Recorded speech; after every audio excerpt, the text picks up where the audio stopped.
I've realised like the last probably 5 times that I've went out, I've went to, like, since the start of last year, I've went to like a party, a couple of raves, a couple of nights out and everything.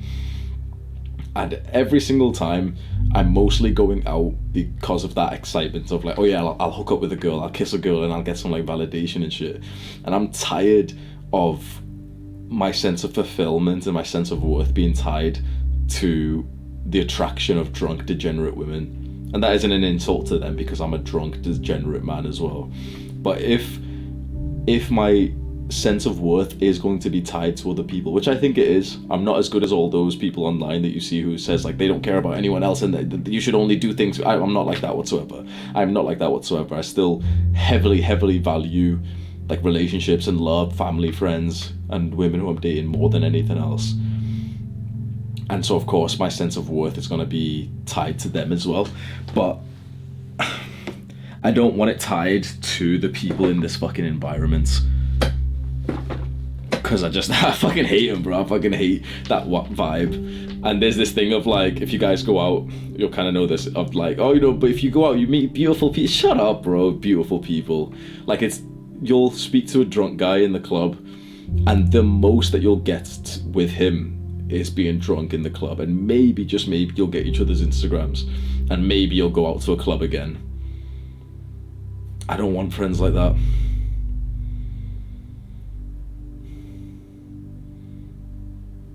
On New Year's, Sam said that he saw me in a different way, where he's looked up to me in a sense, because he's editing my videos and, he sees me on YouTube and everything. And he just saw how much of a fucking, like, degenerate I am, and I was just so focused on just attracting girls and everything. My ego was so tied to the validation that I get from casual sex. And it was on the second night after New Year's, I just brought, like, boys, I did not want to go out. I was tired.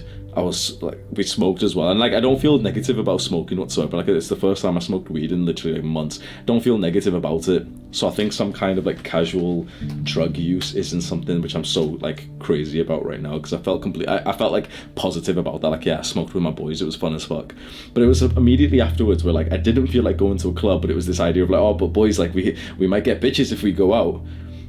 And that's the reason why I went out that night. That's the reason why we went out. And so we're outside in the fucking cold, in the rain and shit, and we're just kind of like, just going wherever we can try and find some women. It's just fucking pathetic. I don't know if it was to Sam or to my one friend Nabil. But I was just telling him, like, boys, this is some low value shit right now. We are literally the fucking men who are chasing women right now. Like, we've left the place. We were all having fun and everything. We've left the place to hopefully try and get some girls.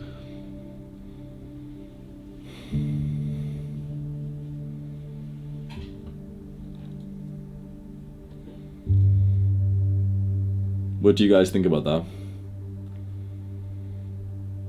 I think it's too dangerous of a place for me to go, because I think even though I've outlined my rough plan, I know for a fact that I'm not really going to be able to, like, I'll try to, but I know that I'm not going to stick to this plan of like the male advantage and stay completely single and stuff, and celibate and everything. I'm not going to be celibate for 10 years. But then what else do you do in that meantime?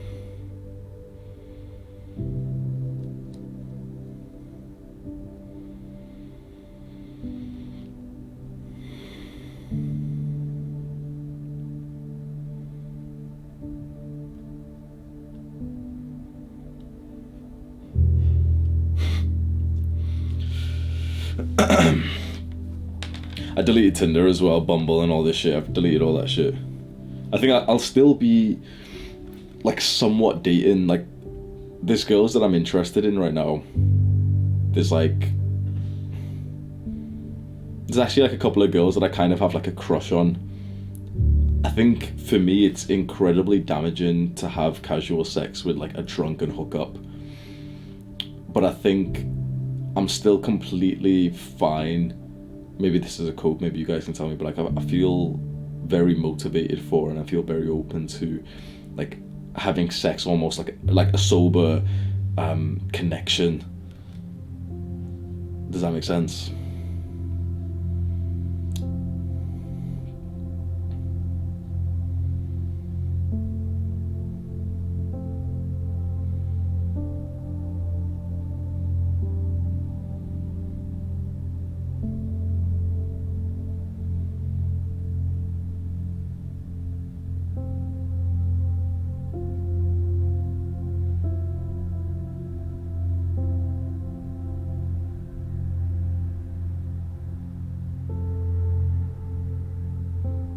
No, I'm not Muslim.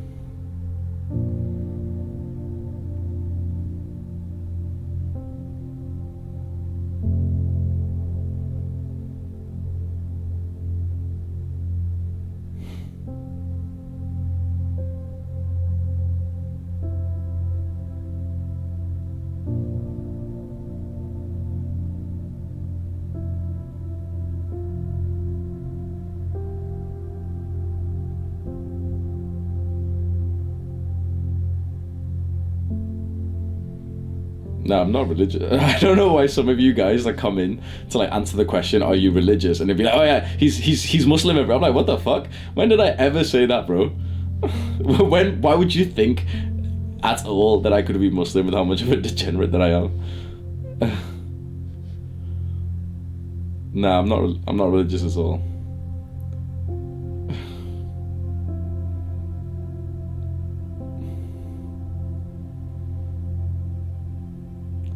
Yeah, Colex, that's pretty much the issue we're talking about right now.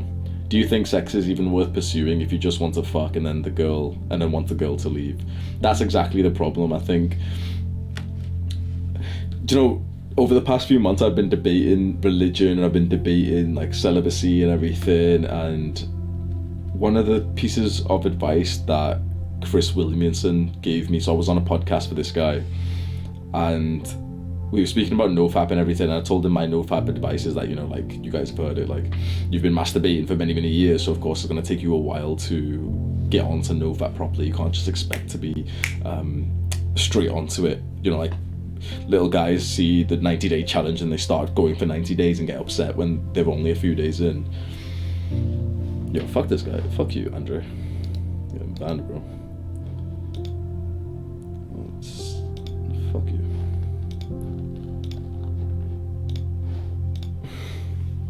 I got him, bro. And I think one of the issues that I've had over the past few months is that I've started to be against casual sex, but I've been kind of hard on myself, and so I haven't really made any progress towards it at all. And so I thought, what is the way that I can make progress like this in regards to casual sex? And I think the first step is at least taking a big step back from the culture in which it happens most often, which is the nightclub, party, degenerate, and the Tinder environment. So for example, there's been, over the past month or so, there's been multiple girls who have DM'd me on Instagram, and that's been actually quite a positive, like, it's so different compared to like Tinder and, you know, online dating. It's so different, and I think that that's potentially like a somewhat healthy way to interact and to, like, you know, to go about dating. And of course, like, being in person and everything is fantastic, but I think specifically things like Tinder, like, it just fucking grosses me out when I go onto it now. And of course, like, the nightclub environments as well.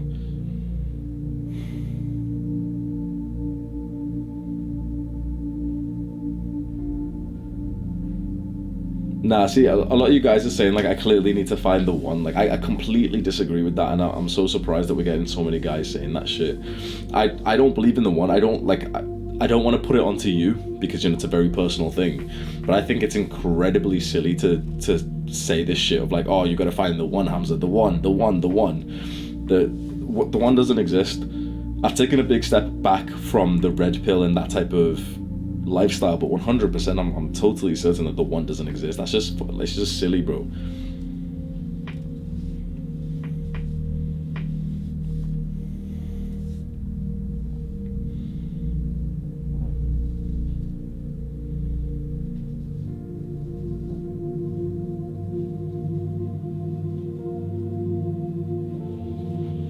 Yeah, a couple of you guys are saying, like, yeah, I'm the one who's usually giving the advice, and you guys are like lowered, but that doesn't matter, bro. Just think of this as us men in our tribe sat around the campfire and we're discussing our problems. Even like the leader of the camp still needs to get advice from his brothers. I still need you guys to like hold me accountable and stuff. I'm not perfect. And to be honest, like, that mindset of like, oh yeah, I'm the leader so I can't get advice from them, I'm not gonna lie, that's actually made me quite like vulnerable and suffer quite a huge amount, because you boys have the server, you boys have like each other, you have the Discord server, you've got the cult, whereas I've oftentimes felt like I can't even get like accountability or advice from my own boys, because I'm the one. I need to be the leader. I need to be the perfect guy, and like, you know, like I can't give you advice if I had to take it myself and everything. Like,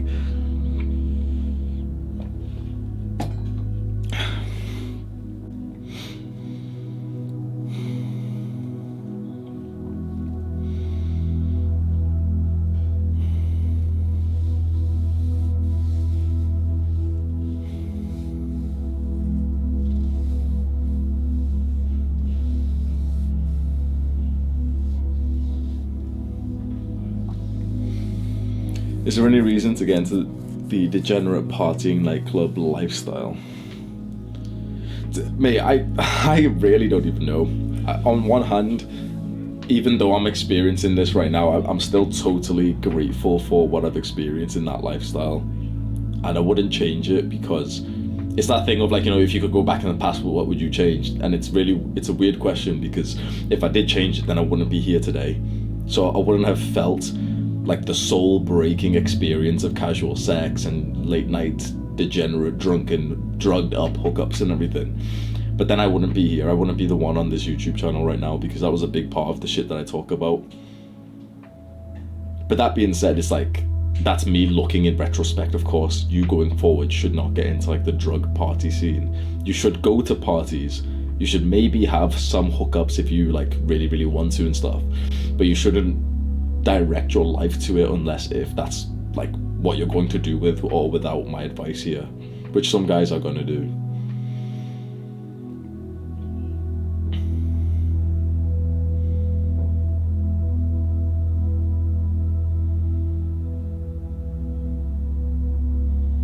Yeah, uni tempt. That's what I'm experiencing. There's nothing worse than the urge for casual sex but not being able to fulfill it whilst looking for high quality women. And it's hard, because I am totally confident that Chris's male advantage and Rollo Tomasi's like male SMV, I am totally confident that's what's happening. And it's this weird thing of like, when do you want to cash out? Because if you cash out in your early 20s, you have gotten into a relationship far too early, in my opinion. Everyone can give us, you know, separate opinions, and they can say like, oh no, but you can grow with your girlfriend and everything. But the thing is, the woman that you would attract years from now has to be better than the woman that you attract right now. Just like the women you attract right now is most likely better than the women that you would have attracted like years earlier. So do you want to cash out now just because, you know, we really, really need intimacy and we really feel lonely and stuff? Do you want to cash out now, or perhaps wait for the moment when you're more like going to get into a better relationship?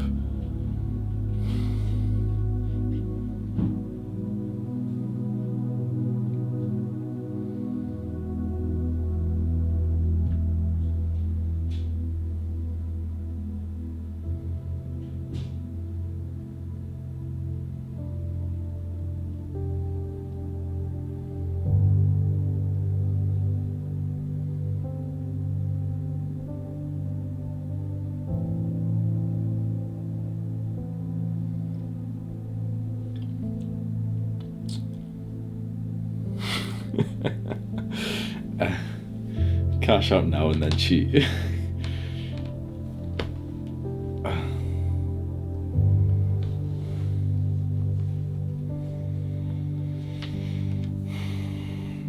Should you cut off friends who don't compliment your life anymore? Yeah. Specifically because you've said who don't compliment your life anymore.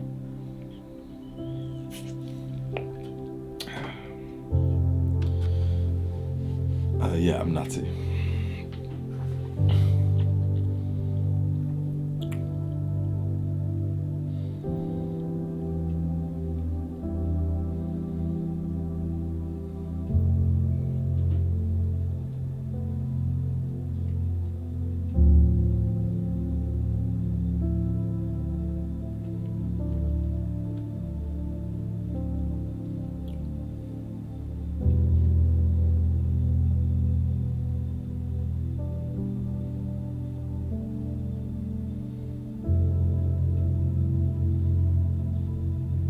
That's true, dank Tom memes.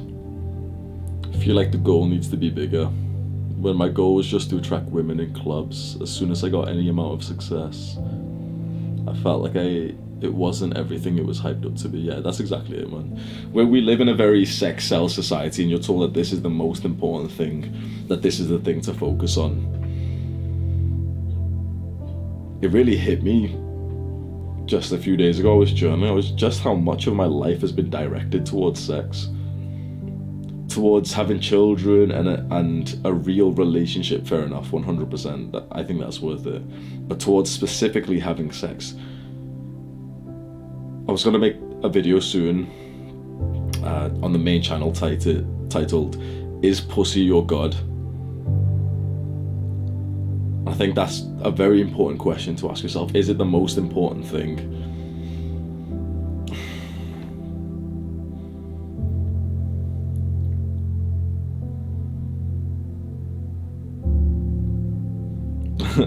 Yeah, I'm a titty streamer now, boys.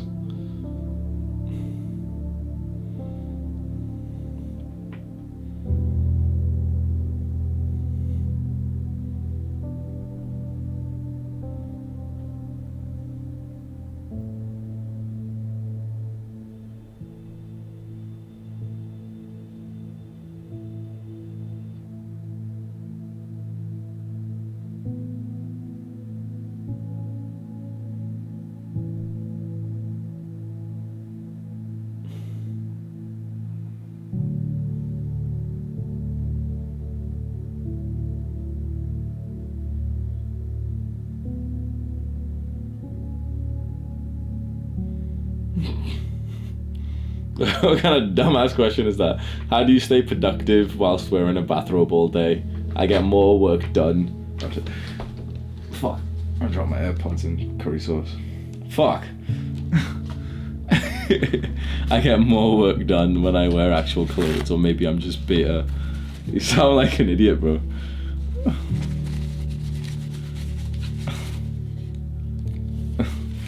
No fucking chicken tikka masala on my fucking AirPods. Put this plate down here.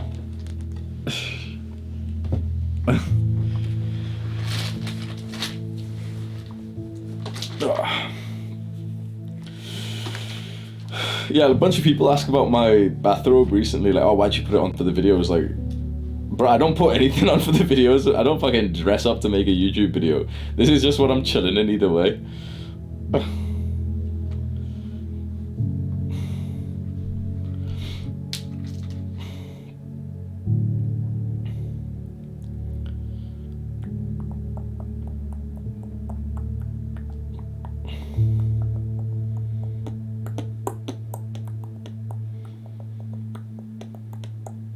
But yeah, I think for me the biggest learning lesson recently, like the thing that I'm thinking of, is specifically the problem of the late night drunken party environments. I have no doubt that in the future that I will dip back into it. I do see almost most young successful people dip into it, and they party hard, they work hard. It's that, the split that they do. And so I can't imagine that I would potentially be like for it again in the future. But at least right now I just feel so sickened by it. Like I'm so turned off with it, man. I think I'm just not enjoying it, like, at all.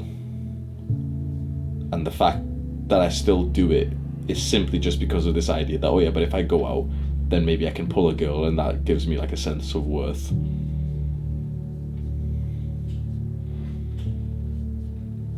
I should be a titty streamer, to be honest. Maybe I'll make more money. You're not allowed to show nipples on Twitch, are you?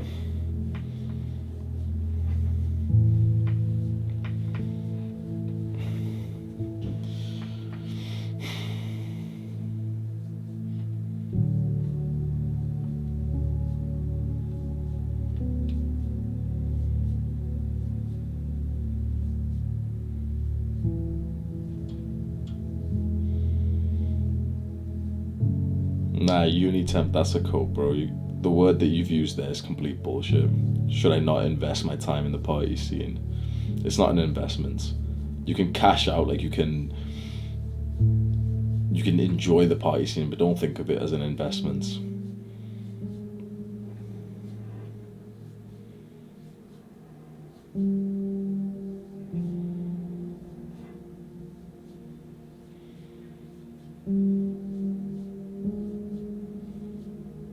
Waffles Fury. I really like that.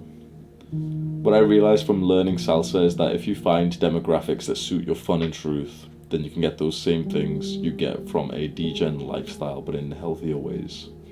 I think that's what it is, you know. Maybe it's something to replace it. But I think the issue is that it's just so normal for people who I'm around to be going out. And it's kind of like that's the thing to do when you go and like meet people, when you go and travel, when you go, do you know what I mean? So I wouldn't exactly say it's peer pressure because I'm not pressured to do it. It's just kind of like when you're meeting, like for example in Mexico, like I went on a little holiday for like a couple of days, and it literally was just partying for like 4 or 5 days, no sleep, a lot of alcohol, very very like late night and all this bullshit. Like I came back and I slept for an entire day. Like I came back on Monday, 9 a.m. I'm in bed, and I literally woke up at 11 a.m. the next day. But people just want to go to fucking clubs, man. And it's like my best friends as well. So like one of my best friends, Nabil, he'll come and he's like, because it's something to do at nighttime, like he'll always be like, oh yeah, let's go out. And it's this idea like, which I always think like, oh yeah, you know, maybe like we'll go out, we'll sit in a bar and like we'll drink, and then, you know, we'll speak to girls and everything, that'll be fun. But then out of nowhere we'll end up in the middle of a club and I'm just pretending to fucking enjoy myself. So I'm literally in the dance floor. And the thing is, like, what I'm saying right now has value because I've experienced the life and I'm actually getting the benefits that we've wanted from this environment. So the last time that I went out with my friend Nabil in my own home city, maybe it's my big-headed arrogance or something, but like I'm a pretty observational guy, and I'm telling you right now that I was definitely the guy who had the most attention from girls in that club. I left with 2 different girls. And even then, even with the height of the life that I've wanted for so long, I'm telling you right now, it was fucking waste of time, bro. That for most of it, I'm literally just pretending to enjoy myself, and I'm just like dancing fucking mindlessly, just thinking like, oh fuck, it's 1 p.m. and I've had 4 drinks and like, you know, I've got to go to the gym tomorrow and all this shit.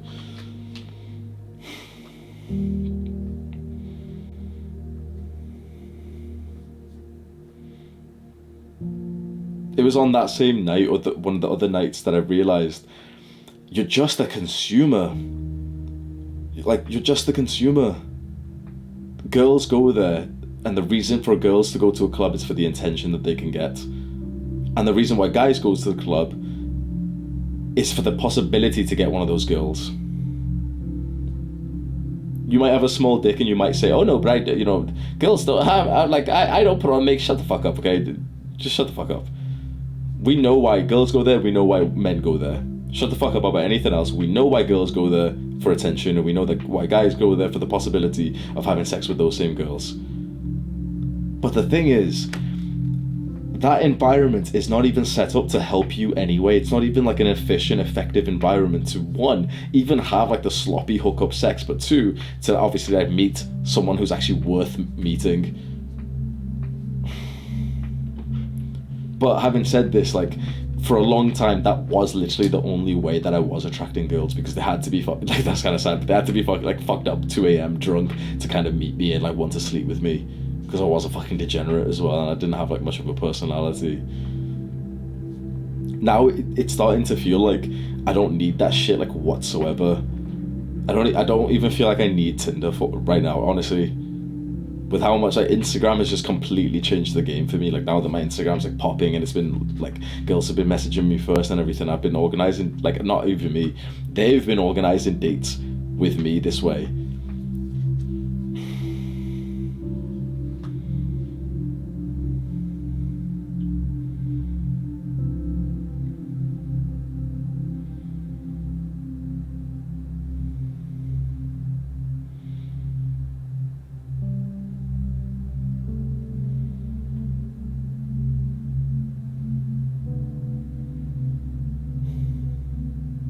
Yeah, 100%. Like someone's asking if he should still go to the club just to experience. Yeah, 100% go. That's like asking like, should I try chocolate cake just to experience? Yeah, of course you should, bro. Come on. Like, should I try alcohol? Now, of course, you might be like against it for religious reasons or something. But if you're not and you're just kind of a bit scared and you think, oh, you know, it's bad for me, it's not going to be bad for you to go once.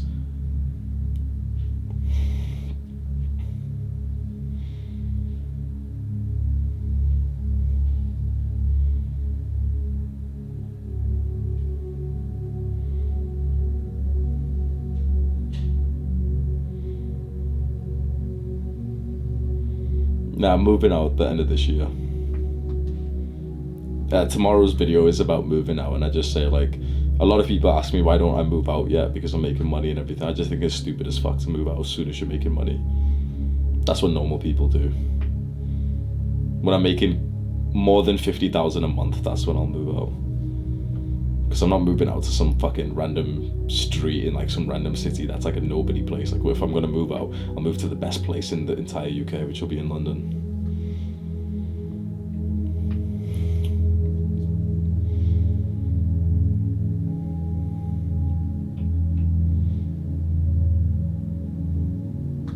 Yeah, thank you, and run.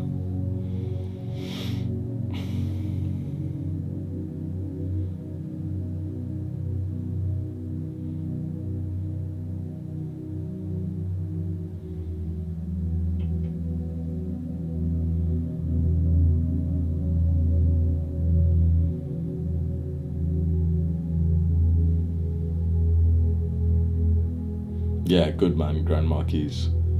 Invest that money, man. Use that money as runaway, as freedom. Like, you save up a couple thousand, that's like a couple of months you don't have to work, and you can go focus on a business instead.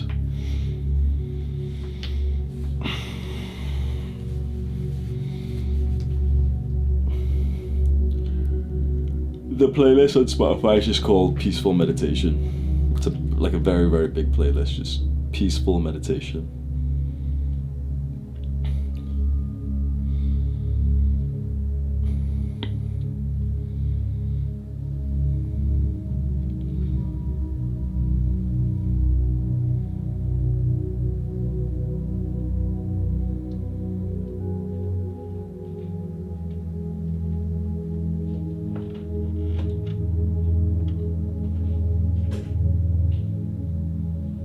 Dave Caps, it's a bit cope, I'm not gonna lie.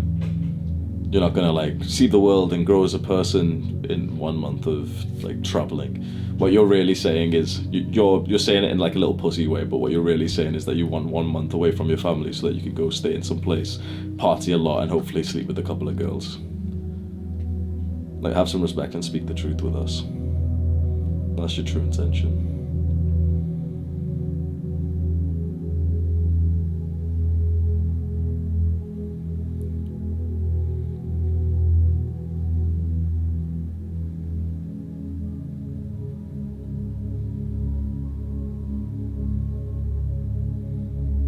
Ken Patchy, I do push-pull legs twice a week.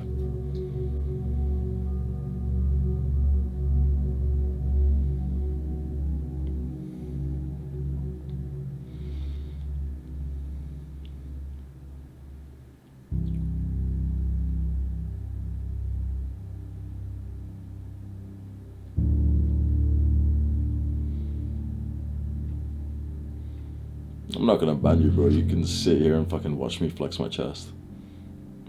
Pussy.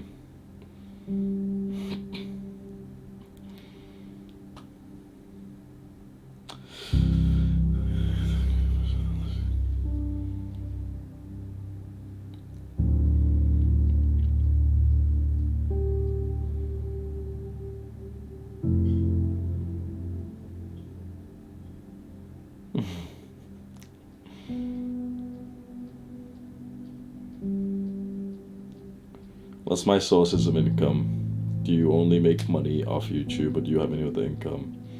YouTube is where it all starts, and that's where I make a good chunk. So YouTube paid me like £6,000 for last month. Then from YouTube, the audience is really what makes the money. So I sell my own fitness course, and that makes £10,000 a month passively.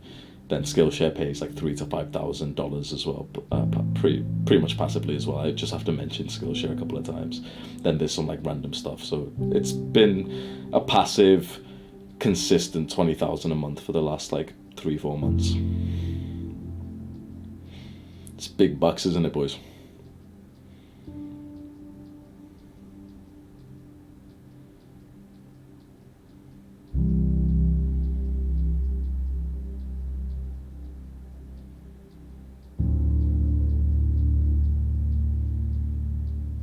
Yeah, I don't really do coaching. I think the website is still up, but it's not something that I'm like you guys have known, like I don't sell it to you or anything, because I just think it's too expensive for most people.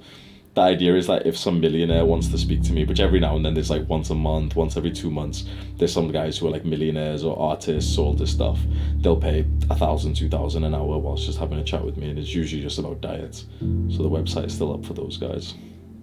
I did actually have the thought yesterday, what if I reduce the price of the coaching to half the price? It's still going to be like too expensive for most people, but of course it'll be like more affordable for a lot of people. And then actually like do coaching, let's say 5 hours a week, 10 hours a week, which like I'm a guy who like I don't really like to work and shit, I'm not gonna lie. So I like the fact that right now my work week is only like 2 to 3 hours long. But if I did drastically increase it, I could make like an extra like 3, 4, 5,000 a month, which then I could use to invest. If I invest, I can get like a property faster, put the property in my dad's name and everything. So I was trying to think all of this through last night, because it was actually last night was one of the first times in a while where I actually sat down and I was like, fuck, like I actually want more income. For the last like 3, 4, 5 months, I've been completely fine. I've had an abundance of money and everything. Last few days I've been thinking like, fuck, like if I had more money right now, I would invest way more into crypto.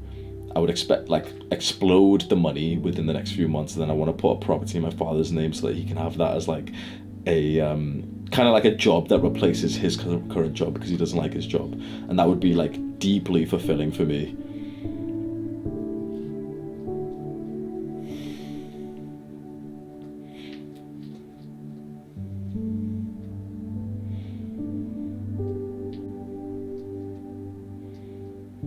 Yeah, that's a really good question, Smaller Kaju. All of the advice is up there. So on our coaching sessions, I don't particularly say anything new that I have, because of course like I've pretty much said everything on YouTube, and you know we can of course make a new video which I'm like discussing something else, but you know what I mean. The reason why people pay is honestly just they want someone to listen to their problem, and they want someone to give them advice specifically for their current issue. That's what it is. They pay because they've been watching. For example, like one of the last guys I spoke to was like a successful trader. He called me in his like big ass like fancy house and all this shit, right? And he watches my videos, everything. He's the type of guy who like at the start of the call I asked him, oh yeah, by the way, you can like record this call so you can save a file of the recording, and then you know you can watch it over and over. And we're like, oh no problem, like I'll just pay for another one like 2 months, 3 months from now if he needs like to update what we've just talked about. And that's a lot of money, bro. That's $1,000 to speak to me for an hour, right? And it's nothing new. Like I've gave the advice multiple times on my channel, but people just kind of want to hear the advice tailored to their specific situation. They want to explain their problem, and they want someone to just sit here and just listen and not interrupt. And that's worth the money to a lot of people, because even though it is quite a lot of money to a lot of people, $1,000 isn't actually that much. I don't want to sound like a dickhead, but at least to me, it's not that much now. That is an hour's wage. It's probably less than an hour now that I can increase my wage to like probably 3,000 to 4,000 an hour now. Which I know it sounds fucking ridiculous what I'm saying, and maybe it's not even coming like being able to be grasped what I'm saying. But yeah. Yeah, that's exactly it, Waffle. So it's the equivalent of like, let's say a teenager spending like $10, for example, but then he learns something really important that changes his habits afterwards. So he'll be like, oh yeah, you know, like I really did need that $10 for something. I really wanted that $10, but he's now fixed his diet because of the advice.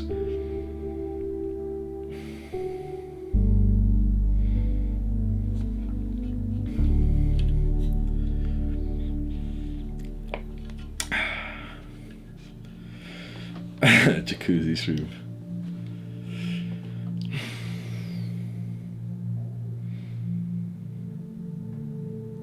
Nah, I see a couple of you guys starting to mention like charity and stuff, and I've got to. When I was in your place, I would have looked at me right now and thought, okay, what a dickhead. Look at the way he's talking about money. Why haven't you donated to charity? Once you start making money, you get this enlightened self-interest where you realize, okay, I can essentially go broke given everything that I have right now. And it is somewhat significant, and it is also not significant in the grand scheme of things and all, like, you know, the injustices that are happening around the world and everything.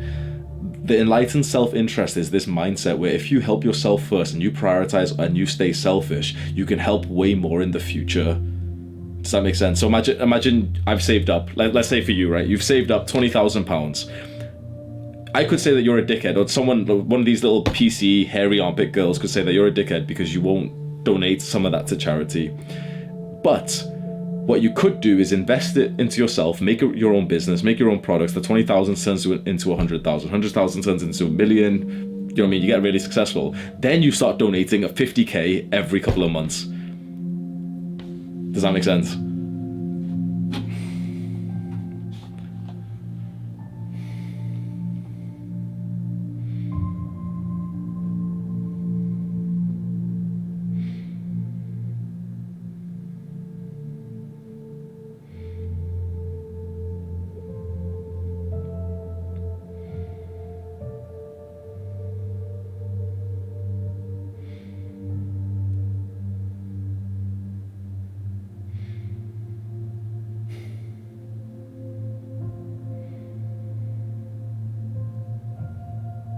Yeah, that can also be true, Flo.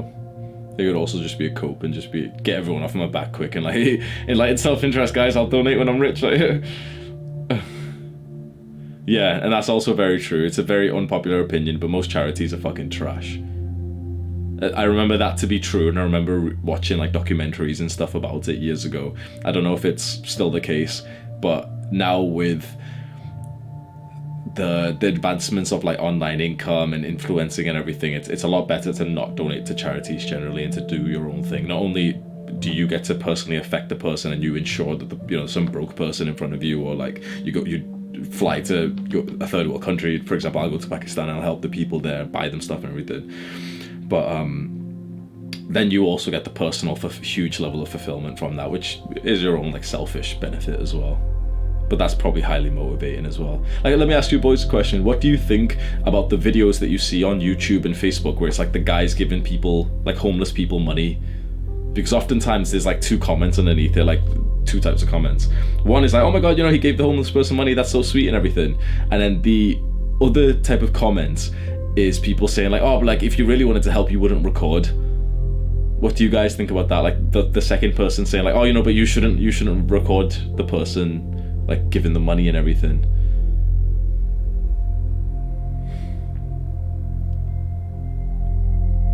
Yeah, everyone's saying like fake, so stupid.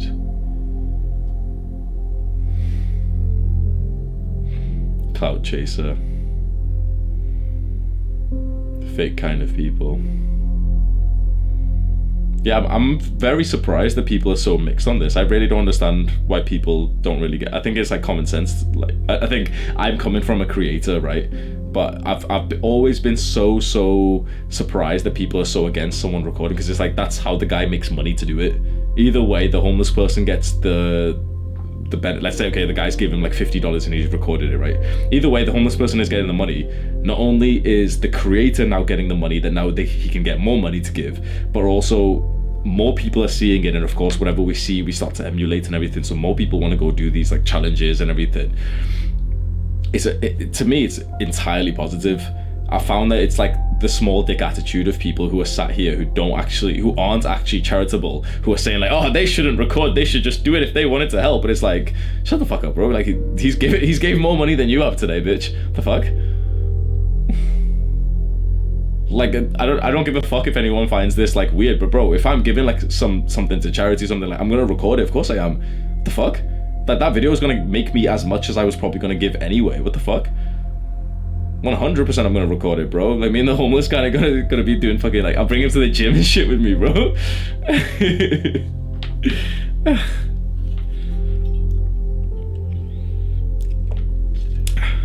That's what we do in the modern world, bro. We record shit because that's how money works. It's like, it's all about attention. If you can get attention from something like that, like, fantastic.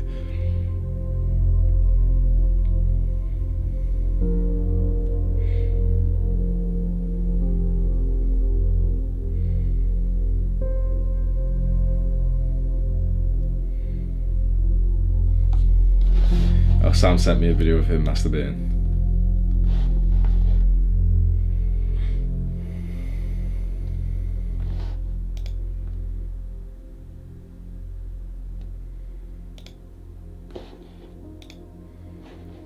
Okay, he sent me a video that we're gonna watch now. Wait, fuck.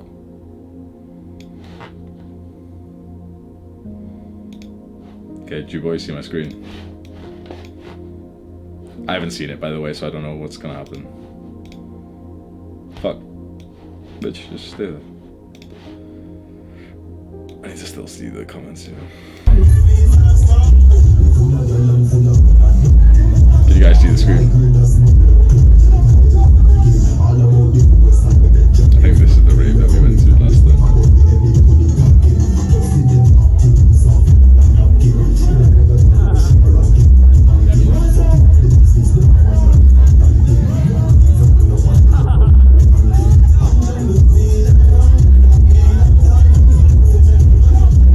That bitch pushing me in the back.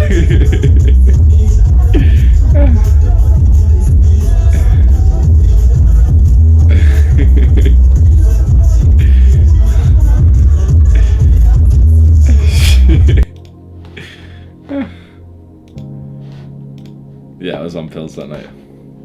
100%, bro.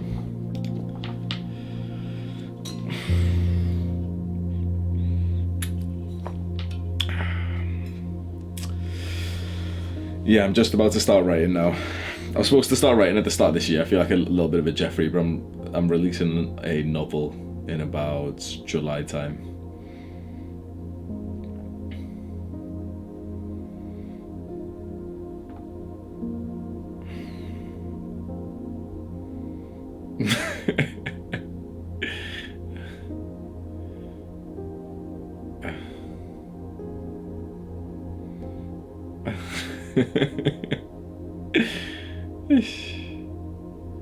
Yeah, it really is, Sam, isn't it? Video games are for spurgs, bro. Video games and watching sports is for spurgs. I don't know why you all just coming at me, bro. Shut the fuck up. Every time you watch sports, you have to reset your nofap streak.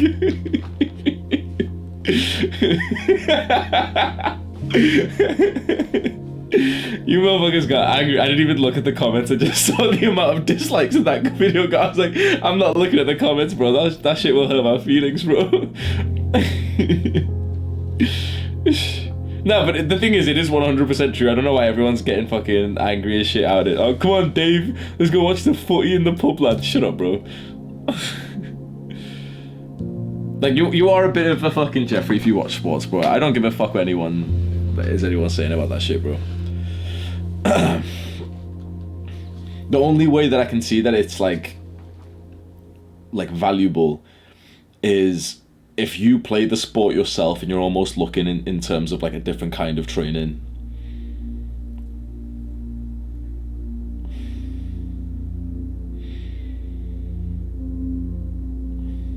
Yeah, that's exactly what it is, guys. I've never been someone who watches it. I just find it sad as fuck. I don't understand how you can sit there and watch someone else play the sport without wanting to join in. What's the point? It is very, very much like porn. You're just sat there like, oh, I wish I was that guy. But people get so invested into this shit. Like, people fight over their fucking sports. People, like, start arguing, doing all this shit. Like, people get so invested into it because it's like, oh, it's my team. Oh, we're gonna win. Like, no, it isn't your team and it isn't we, bro. What the fuck? You're an obese 43-year-old guy named fucking Dave watching them in the pub, bro. Relax. We're gonna win. Shut up, bro.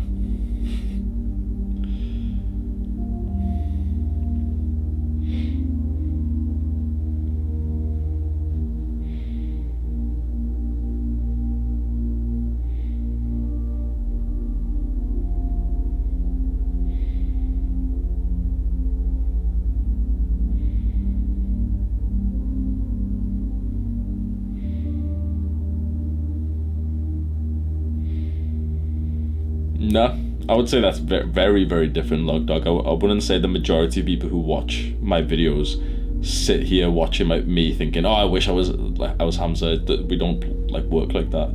It's a very different vibe. You watch for a sense of like almost like wisdom, and you want to emulate but not be. Does that make sense? But the issue is like most people who watch sports don't even play the actual sport. Or like they're too fat and lazy to play.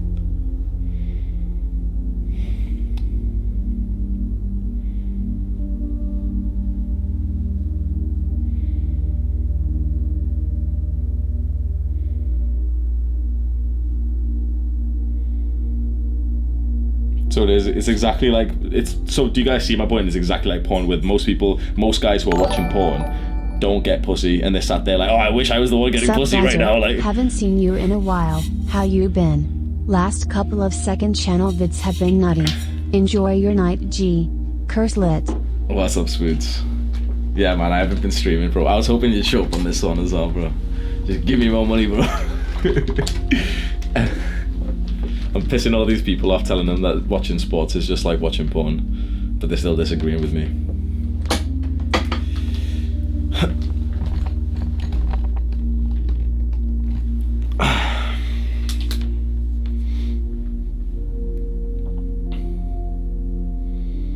Thank you, Snowcaz. But that doesn't mean, like, it's sports has been around for a long time, yeah, 100%. But that doesn't mean that it's that I'm not wrong here, because most of the people watching sports back then, let's say the Gladiator or something, they were like the weak, feminine men who wouldn't have ever dared to do something like that, and so they're just living vicariously through the champions in front of them. It is the exact same vibe. It's just that people are so invested into things like sports and video games that when you critique something that's probably not good for people, they start getting heated and like, oh, Hamza's wrong because it's not like porn because it's shut the fuck up, bro. Yes, it is. Just take the L and just say like, yep, it's an unproductive thing that I do, which is a bit like, it's a bit of pleasure and stuff. Take the L 100%, and then I'll actually respect you. But the people who argue against it, it's just like, it's a very small dick mindset, in my opinion. It's the same with video games. Oh, but Hamza, only 1 hour. Shut up, bro. 1 hour of video games. Shut up.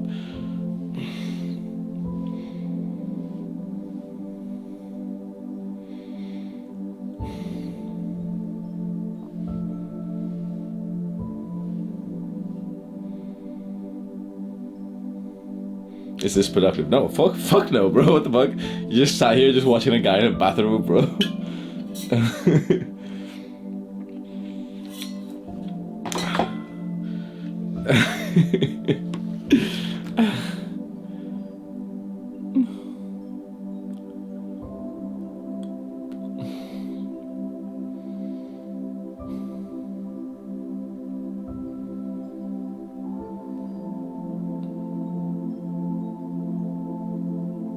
Sitting at home all day in your bathing robe is also pretty non-productive.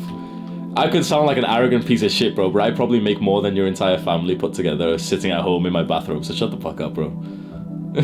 Dumbass.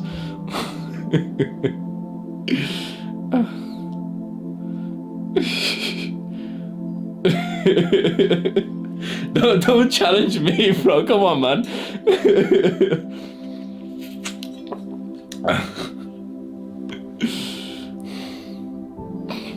And this is why I don't stream anymore, bro. The last stream I did, I literally sat down, I was like, put my head down, I was like, mate, I'm a fucking bitch when I stream, mate.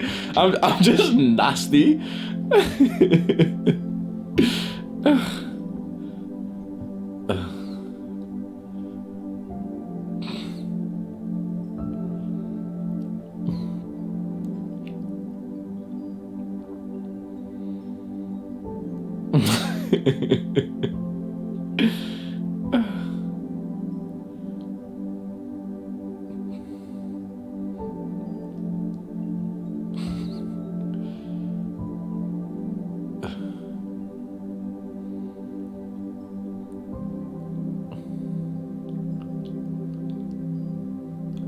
Yeah, we'll do meetups in London. I'll be visiting there like within probably a couple of months to look at some apartments.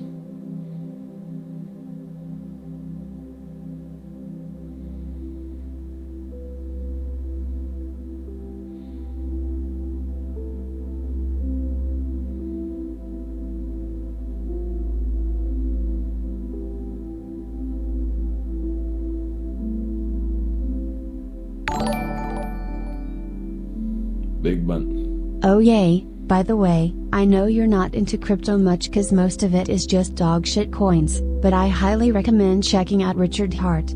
Great guy doing great things. PogChamp. Richard Hart. Let's have a look. I've been trying to find a good crypto YouTuber because most of them just piss me off, man. Most of them are so trash. Just pump and dump shit like, oh, like...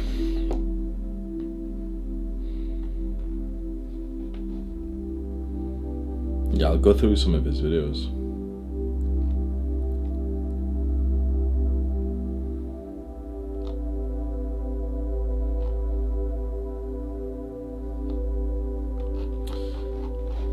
Richard Hart.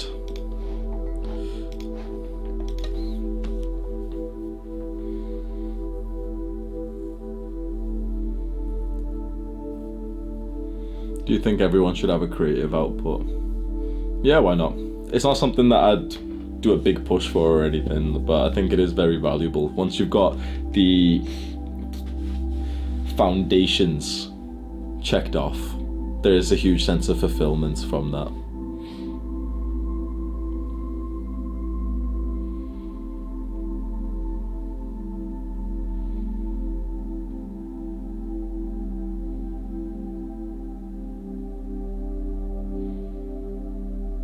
Do I plan on learning an instrument? You know, let me show you guys something. Actually, this is pretty cool. My son sent me a video on Instagram, and it just opened up my eyes, because this is some shit that I wanted to do a while ago, which is learn the flute. You know, like the whilst beatboxing. So he sent me a video. Like, the video is just like it's not like incredibly impressive. It's not as good as like I've seen before. But it just suddenly just hit me. I was like, oh shit, like that was actually, when I was younger, that was like something I really, really wanted to do. Let me show you guys. I'll just show you on my phone, so it's not like...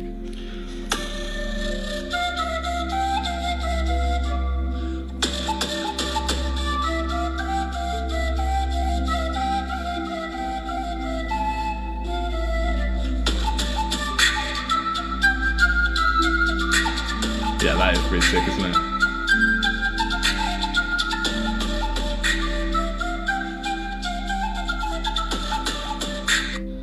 That's a recorder. Is a recorder and a flute not the same thing? I thought that was a flute.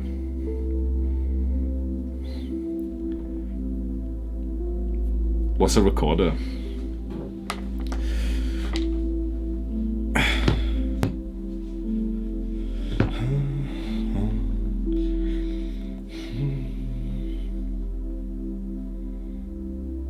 Harmonic. No, it's not, but fuck you.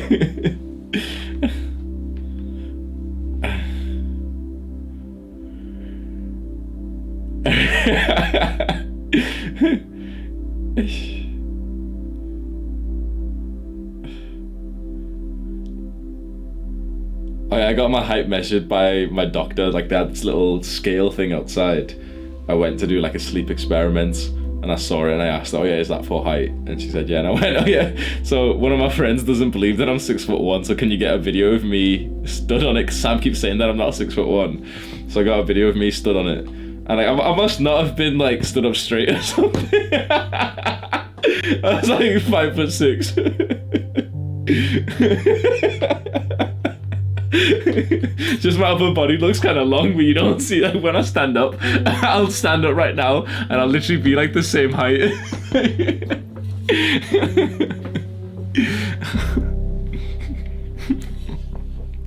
Nah, I don't give a fuck what anyone says, bro. When I get Tinder again, I'm still 6'2". I'm gonna give myself an extra inch for everything that I've been through.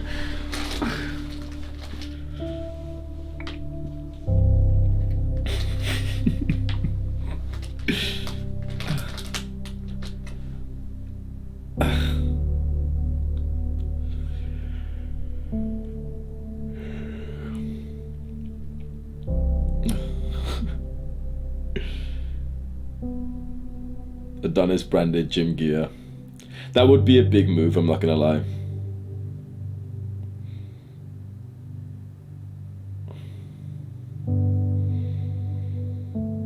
Like Adonis merch. I don't like, a lot of people have asked for Adonis merch and I just think it's shitty.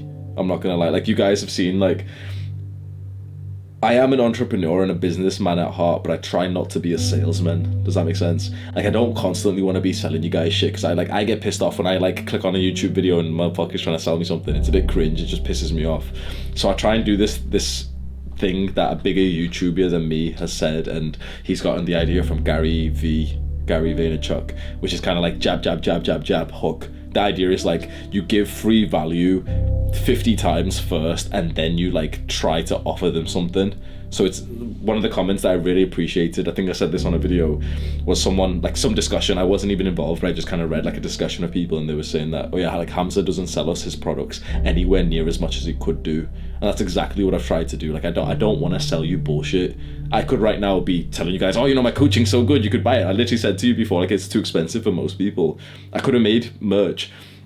And the guys who are watching this, see Leon here, like he was telling me to make merch and that it'll be like the biggest money maker. Like everyone's gonna hate Leon now. Like fuck this guy.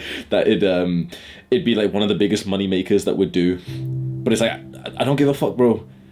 Like it could be, but it would probably be like a pretty shitty product. Or so it'd be a shitty product with easy money, not a huge amount of money, but easy money. Or it would be a pretty decent product, but then with a huge amount of time invested into it, because you don't make a great product that actually makes good money without actually putting in good time into it. What's up, Mr. Beefal?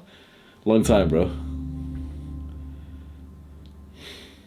Bathrobe was the idea, but then the issue is to sell a bathrobe. For it to be worthwhile, I'd want to, it wouldn't be like a shitty one, right? It'd have to, one, take a good amount of my time to design it. I would personally design it, which you can't just like outsource like the design that I want. Does that make sense? Like I would design it, set it all up, and I would literally, it isn't easy to do merch because I would literally order it from China to my house. Every time one sold, I would personally, or like I'd get my sister or something to like go post it with some, writing someone's address onto it and everything. So it's like for it to then be worth it, it would have to be an expensive bathrobe. It would have to be probably like $100, maybe more. And then it just, I can already visualize the comments of people being like, oh, I'm like, Hamza selling a bathrobe for only $100, but like, you can go to the shop and get one for 30. Then at that point, I'm like, what, do you know what I mean? Like, what am I doing? Like, I'm a YouTuber, not a fucking bathrobe seller.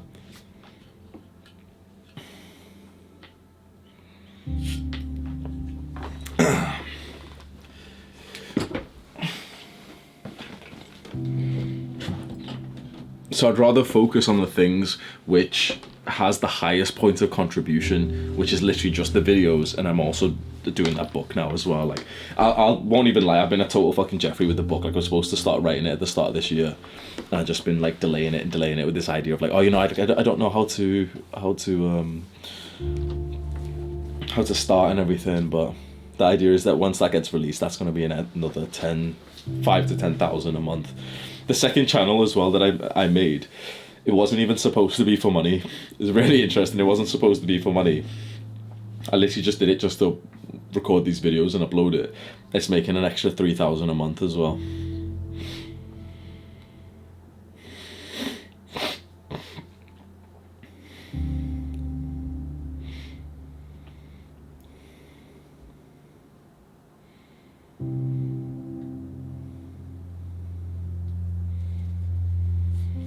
What is your plan with your money? Just keep reinvesting, grow and grow and grow. I'm starting to see money now more like a game, and I really I feel happy with where I'm moving towards, because I no longer see it as like this weird thing or anything. It's kind of just like how well I have done in the game of life. I'm seeing it as like tokens of freedom and everything. So the idea is just like keep stacking money, invest into crypto, property. Like this year I want to get into property. I want to buy property in my father's name, and it will essentially replace his job. That's one of the things I'm like very, very motivated for. I think that'll be so incredibly fulfilling.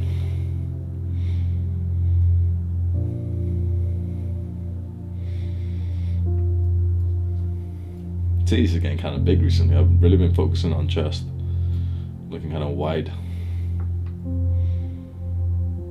Yeah, Aaron, that's exactly it, man. When I no joke, obviously I'll joke around and everything, but I am actually 6'1" when everyone asks. If I stand up straight and like pronate my foot or anteriorate, I don't know what the term is. I have flat feet, so I lose about an inch because I don't have arcs in my feet. So if I stand up completely straight, then I gain like an extra inch. Usually when I go to stand next to someone in our height, they tell me like, oh no, like he's on his tiptoes. But it's just because like you have to like, I can like arc my foot, which gives me another inch of height. But obviously you're not doing that 24/7. Without that, I'm like 6 foot and 1/4. But I don't know about you boys, but 6 point 6.025 rounds up to 6'1" for me.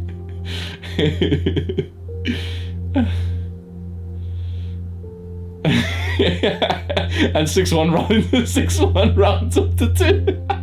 6'1" rounds up to 6'2".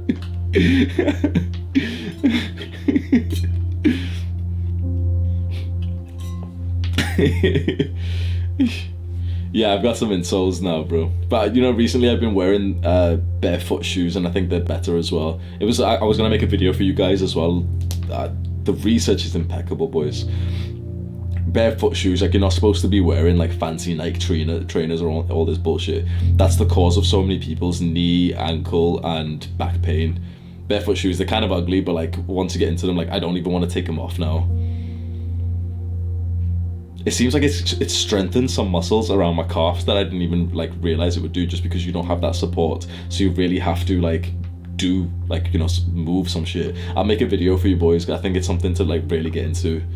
Yeah, they're the ones I've got. Jader. I've got Vivo barefoot shoes. Vivo barefoot. They're the ones I've got. Just search them online and maybe get one on Amazon. They are pricey, like £100, and the ones I got was Vivo barefoot.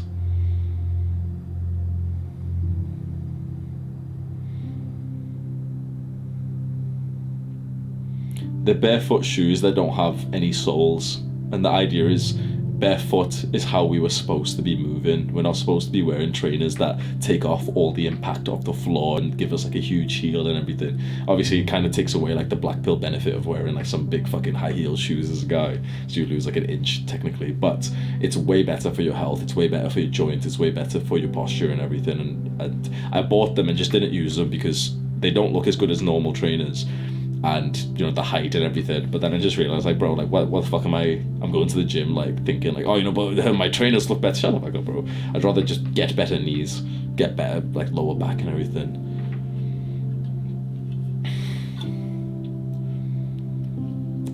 Yeah, the research is very, very promising. If you go look at some research on barefoot shoes, it's actually insane how healthy it is for, like, specifically how unhealthy normal trainers are for you. A lot of our posture pains and everything comes from normal trainers that we wear.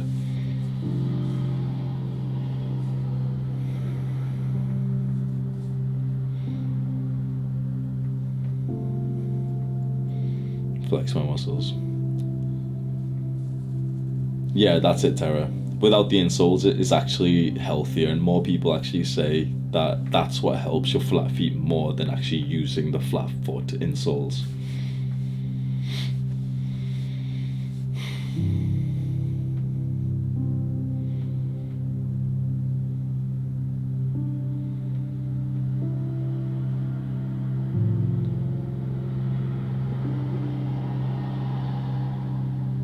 Oh, Mr. Beaver, shut up about that fucking, what is it, the peanut oil or something in Huel. I love that shit, bro. The more peanut oil, the better. Canola oil. I had to do some research on that shit, but I think Sam was saying something like that, and then he did research and he found out that it was like a negligible amount. Like the trans fat in Huel is like 0.5 grams, something like that.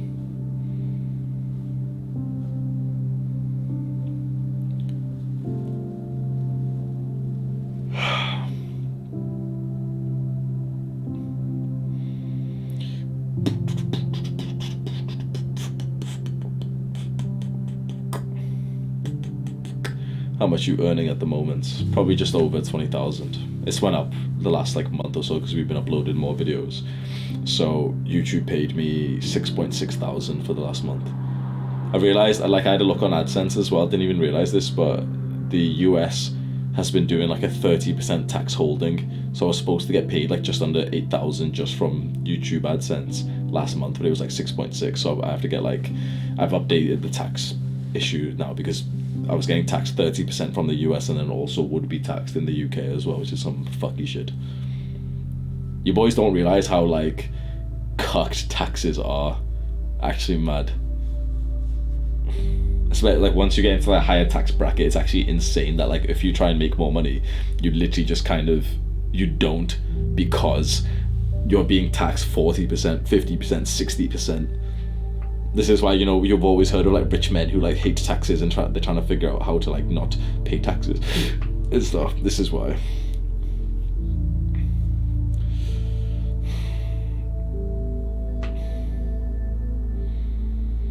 I'm about to go to Dubai, bro.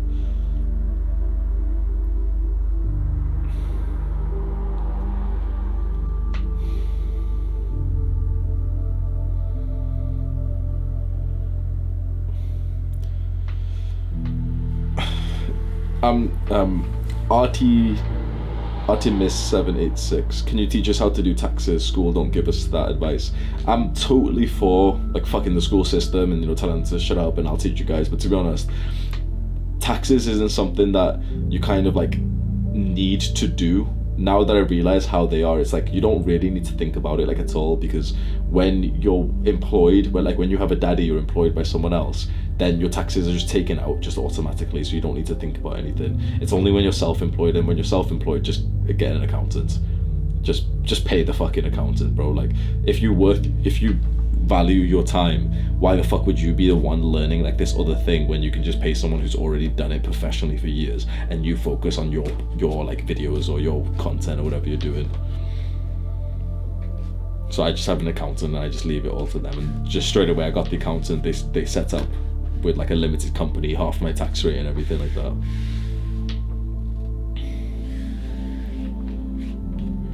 What is the end goal for me?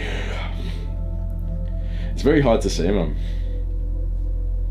Being a father and raising my children in the best, healthiest way that I can to stop my generational trauma is like a big thing in my mind. I was thinking about this yesterday and I wrote this down. I think that's like, it's not exactly my purpose just yet, but I feel like it would be. But I see my entire bloodline traumatizing their children, and then those children growing up traumatizing their children. No one in my bloodline has had the level of education that I've had,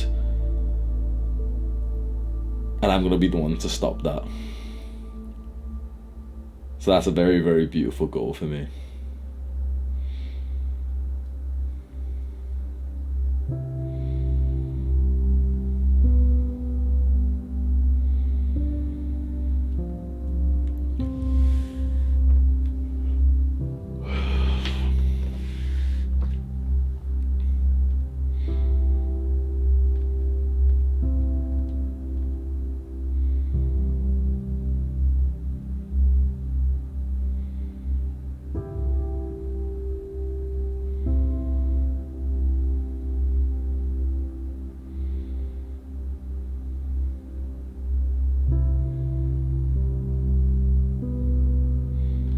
Nah, not really, Leon. Am I worried about raising spoiled little shits? Nah. Nah, it hasn't even crossed my mind. I don't think they'd be spoiled. I think they'd be very grateful. Your children are just going to be a reflection of yourself. And I think... I know a lot of people say, like, you know, ego and Hamza needs humility. Like, the thing is, like, I practice humility, but I also practice being able to acknowledge, like, my successes and stuff. And a lot of people get pissed off, and a lot of people have, like, small dick energy where they if you see someone else who's like, oh, boys, like, you know, like, I achieved this, you'll see that as boasting or some shit, whereas, like, I'm not. I highlight my own weaknesses to myself constantly, but I also, when I do achieve something, I want to be able to say it. And, of course, you might think that's, like, arrogance or whatever, but it's, like, it's the truth. So one of the things I've realized recently, like I constantly impress myself with the man that which I'm becoming. I feel like my personality has developed like insanely well, that I truly believe like I've become like a kind, generous, grateful person. Like I spread like positivity, people smile after I've been around them. And I feel like your children are just a reflection of yourself. So even if I had children like right now, I know that they'd end up like becoming good people. But another 5, 10, 15 years of my own development, and it would be a very, very positive place.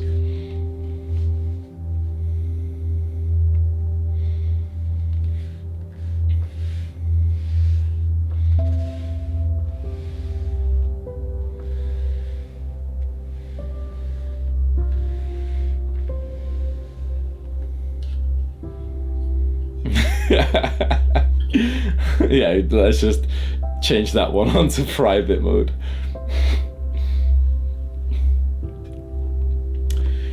Bro, these degenerate. We're trying to have like a good conversation about raising children without trauma. This motherfucker, this horny motherfucker has been saying like, Hamza, tips on pulling girls, tips on let me Hamza, I'm horny, tips on getting girls in the club, Hamza.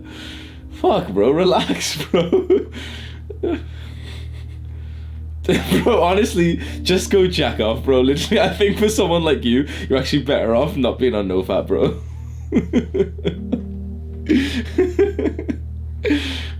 Motherfucker's just been sat here just fucking edging for like half an hour.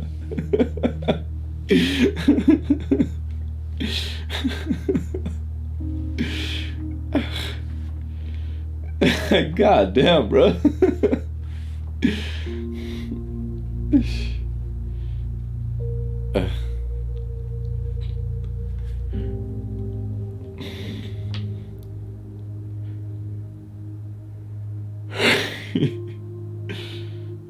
How's it pull girls at the club? Bro, just fucking eye contact, little bit of dancing, and when you get close, just look at their lips. Go in for the kiss.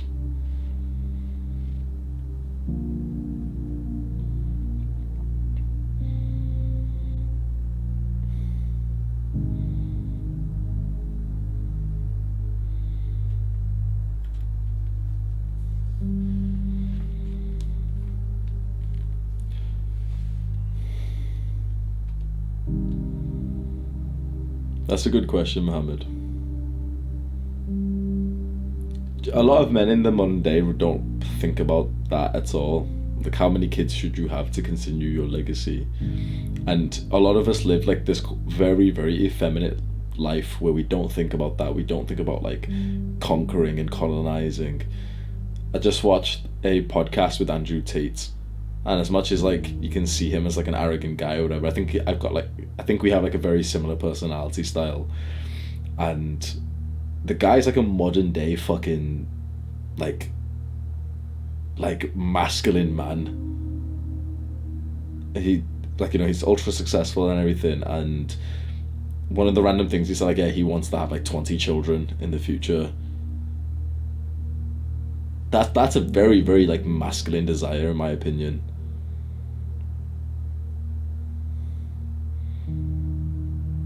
One of the things he constantly says is like he has multiple girlfriends. He isn't like, you can see him as a toxic person, but I completely understand his viewpoint where he said like no man truly just wants to sleep with one woman. That the men who say that they do generally just don't have the options to sleep with more. And if you had the value and the capability to do so, you would love to have like a wife, or, you know, like the main woman or main women or anything, and then still be somewhat okay to sleep with other women for the sake of like variety. It's a very interesting point. I think probably half of us, like, we'd all be split on if we agree with that or not.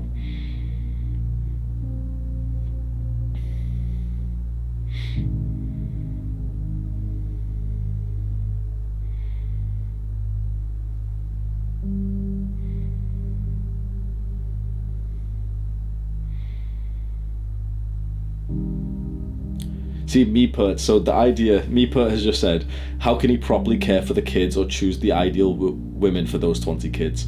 His idea is that he'll have like 20 children around the world, right? He'll have like one child with this woman, 3 children with this woman in Russia, 2 children with this woman in the UK, like all around the world, right?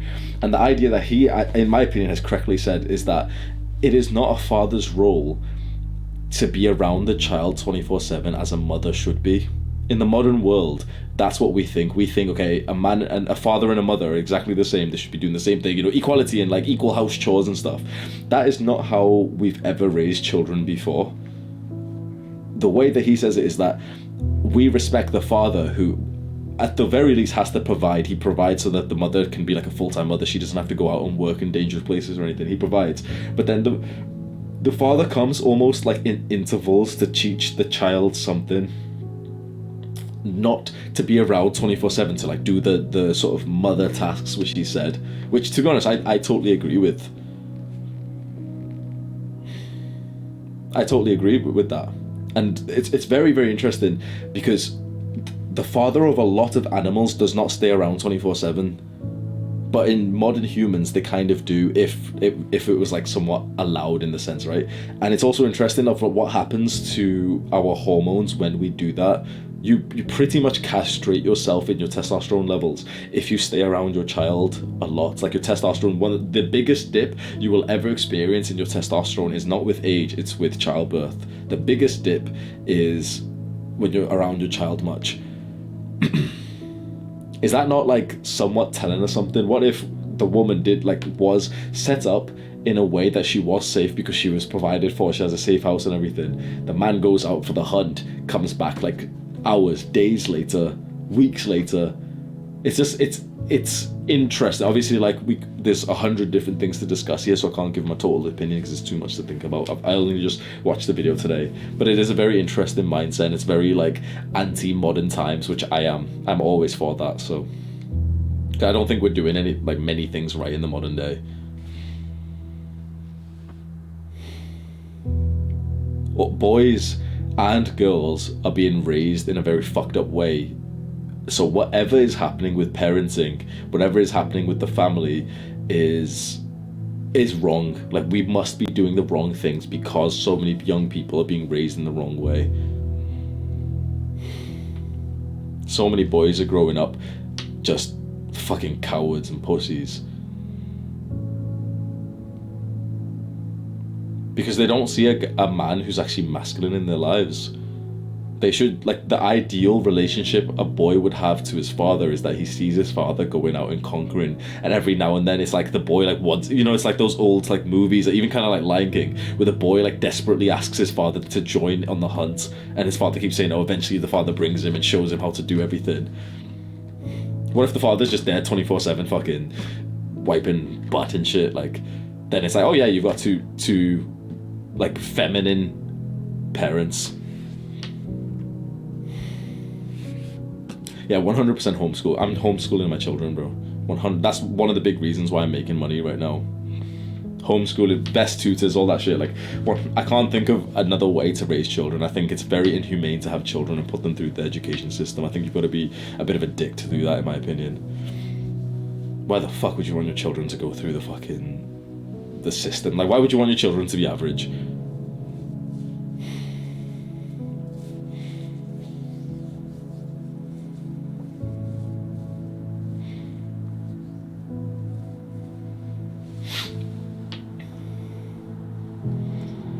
Yeah, I'm not putting my children through that life. And that's the first excuse that people, social life. See how many of you guys said social life. I absolutely guarantee you right now that my children would have a better social life than yours. My children will have a better social life than all those little brats in school. You think people in school have a real social life? That they have they've got friends and everything. They're all fucking disassociated, just constantly on their phone. You think that's a real social life? Bro, imagine homeschooling your children in the right way when you're already wealthy, you can get them the best tutors. Your children are going to be going to private sports clubs, actually being the fucking team leader or something at this whatever sport that they want to get into, multiple different clubs that they go into. The social life that you get in school is fucking trash.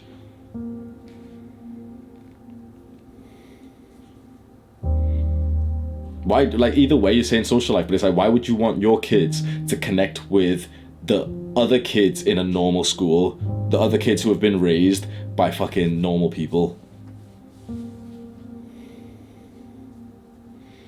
Bro, let's set them up together then. They can be friends with each other.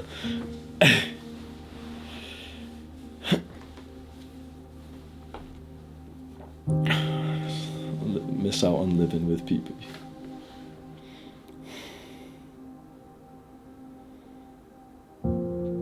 The ATXOW, you make UK schools sound like complete shit. At least you won't have to worry about getting shot up. There's of course value in being grateful for the sake that UK schools are safe and everything. Yeah, fair enough. But just because there is, it's not a PvP enabled zone, they won't get shot, doesn't mean that it's we may as well send them there because they won't get shot. It's a bullshit excuse, bro. It's not a good place to be. UK schools are still trash, and they still ran in this toxic culture where we've went through this shit and we're all feminine as fuck because of that. Why the fuck would you send your children through that, bro? Why? Like, have you been around teachers? Like, not as a student, but have you been around teachers as an adult? You will realize that they're the biggest fucking degenerates of all.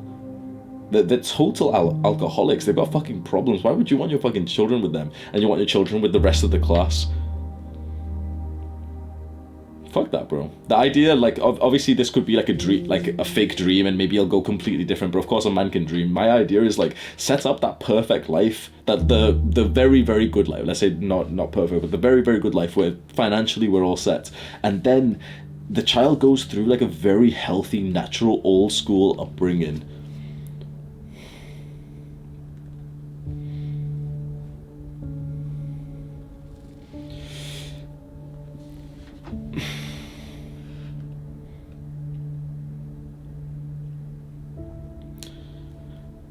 So Dennis just said, I heard a statistic that 75% of the teachers are women, which is not good for boys. That's true. Bro, the issue is that the other 25%, the men, most of those men are effeminate. So they're pretty much just being raised in a feminine environment. That isn't even good for, if you have a little girl, it's not even good for her, never mind if you've got a boy. Like, year by year, class by class, they're literally castrating your little son, and most people right now are okay with that. They're okay with sending their boy to a feminine school where the boy gets told off for being masculine, the boy gets told off for a sense of adventure and play. That's crazy to me. That's one of the, like, I've always known one of my biggest drivers in life is to raise, like, children in the best way. And this is, like, one of the biggest goals. Like, this is why I have such, like, a desire for becoming financially free right now. Because that's essentially, to homeschool properly, what you just need is, like, a lot of money. You want to get, like, a professional full-time nanny. You want to get the best tutors and all this. You don't want to homeschool in, like, the weird way that, like, Jehovah's Witnesses or something like that should do.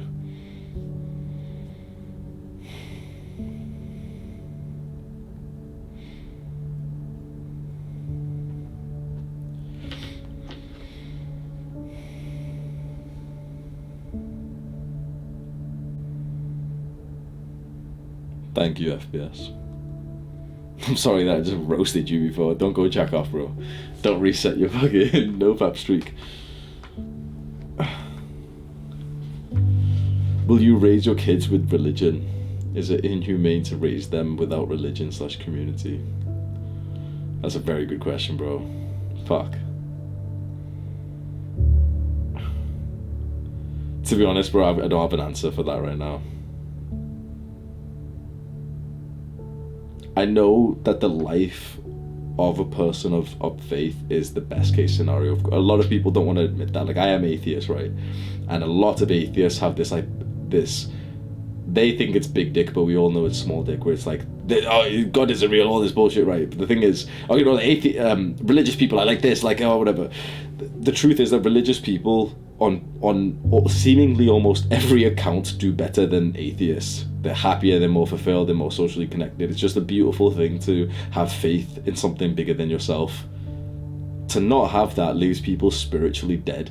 Like, most people are not spiritual, and if they are, it's almost like a cover-up for the lack of spiritualness that we have. This guy's Diffusers just said, religion is instant purpose. 100%. This is why people weren't so depressed 100 years ago, because they had something bigger than themselves to root for. Religion literally teaches people delayed gratification. I said this in a video previously. Everything that you think that I'm so amazing for telling you, I'm telling you right now, everything that I'm telling you, I've just copied from religion. I've literally just copied from religion. You think meditation's new, you think gratitude isn't new. Bro, everything that we are doing right now is copied from religion.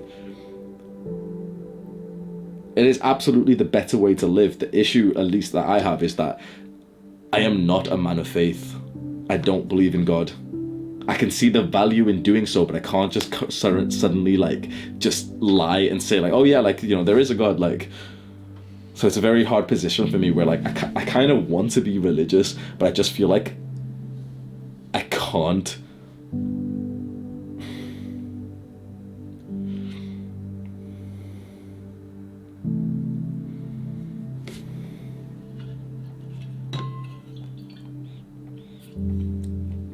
That's true. .tv.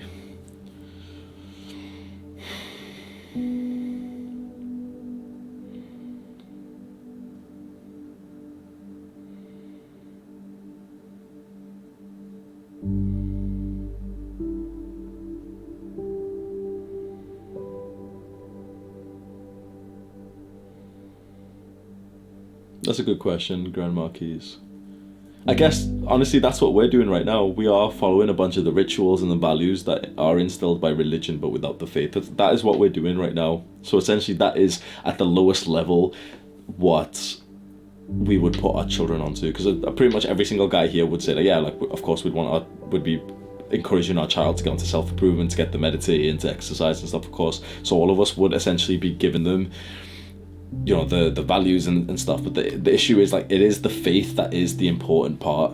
That's the bit which really, really, like, doubles down all of the benefits. It's like we've created, like, a substitute religion here because, like, I've done some very clever things with the channel. I was going to make a video explaining this shit, but I've learned from religions. I've learned how religion grew so much. I've learned from cults and multi-level marketing strategies. There's a reason why we have characters. There's a reason why I tell a story in every single video. There's a reason why I make it relate to you, and I make it about good, morally good acts that you can start to replicate. So it's almost like we've made, like, a semi-religion of, like, Adonicism.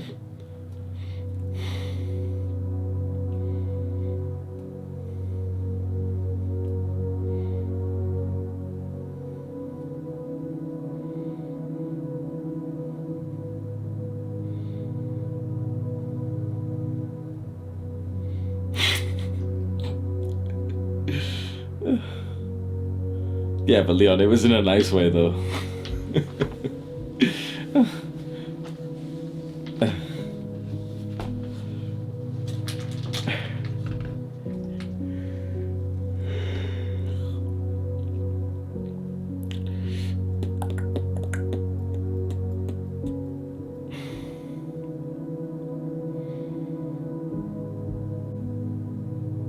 That's pretty much what we're doing. Rally gaming. Adonicism should become a religion, but instead of a god, we have a belief in the man that we want to work towards. You know, one of the things I wasn't even going to ask you guys, but I think you may as well give me your opinion.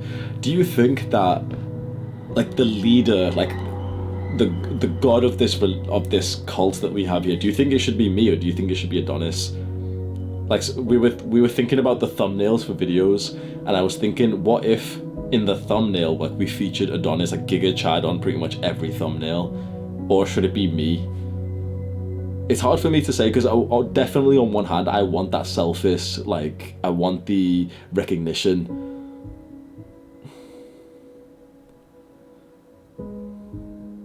It's just flat out Adonis's, isn't it?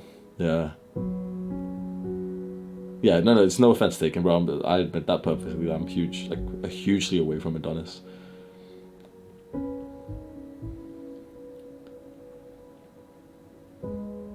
That's interesting. I think that is the right answer.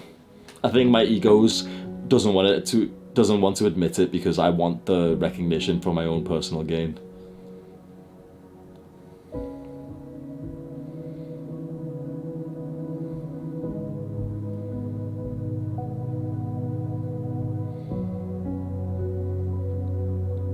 Like, should Adonis be seen as, like, the cult leader, or should it be like, I'm the leader who's leading us towards being like Adonis? I'm like I don't know, I don't want to say the words that religious people use because it's kind of offensive and everything, but, like, do you know how, like, God sends messengers down? Is this, like, blasphemy of what we're talking about right now, or like the prophet? Is this blasphemy? Wait, let me... Adonis is the idol. Adonis is like the god. I'm the leader. In a way, you're the pope. You're the cult leader. Adonis is the god. You're the prophet. Islam, yes, yeah, it kind of is. Do you think God would mind if we kind of take his idea and we just use it for our own YouTube channel? I mean, it's getting meant to be better, isn't it? So it is an interesting point. I know it sounds kind of silly, but, like, what if this is the way that a lot of people who don't have faith, who weren't going to have faith, eventually have faith? Because a lot of people would not suddenly go into religion. Like, the majority of, like, the atheist guys here didn't have any intention to get into, like, Christianity or Islam in the next, like, couple of months. But you've kind of fallen into this religion. God has no copyright.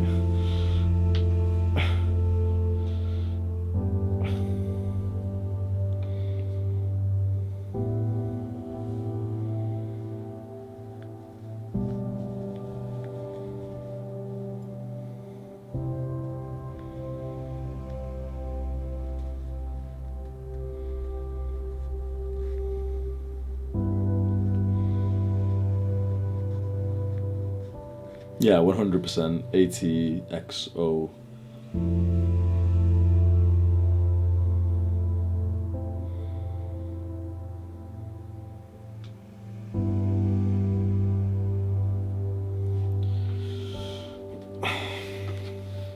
I'm not too sure about that, Mr. Beefal. I think religion does bring a very strong belief into a lot of people. I think if I did make a video saying that I was now religious, I was Islamic, I was a Muslim or Christian or Buddhist, something, I think a fair amount of my followers would actually take the time to be critical and, you know, to listen and to think, oh, is he making good points? But I think instantly would polarize like too much, and a lot of people would get like pissed off and everything, and they'd be like, oh, like he's gonna stop preaching to us. That's my assumption of it. But I think also a lot of people would be like really, really happy that I did that as well.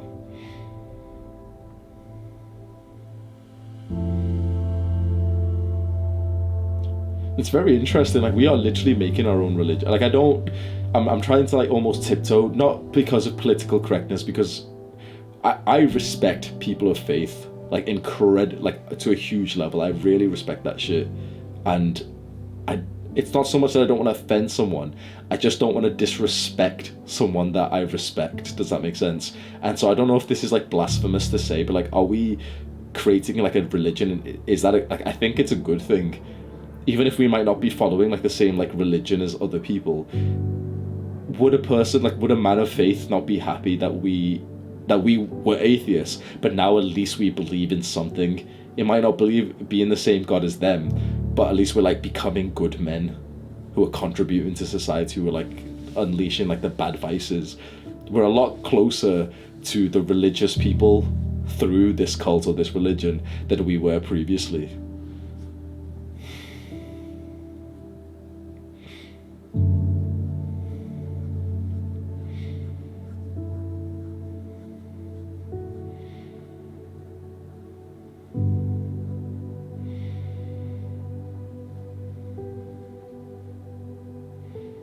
That's like, it isn't specifically why I called it a cult, but like, if I call this a religion, I guess the definition doesn't really matter that much, but like pretty much what I have done in terms of the creation of this, like the belief that we all have and the cult and everything, it is based on religions, it's based on cults, it's pretty much like the same framework for every single one.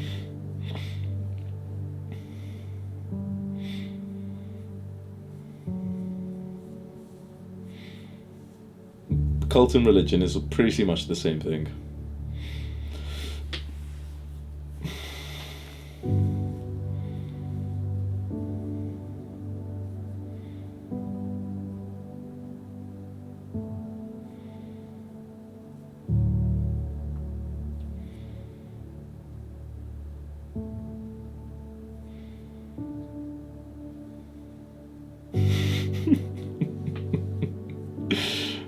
This music's gonna beat its son.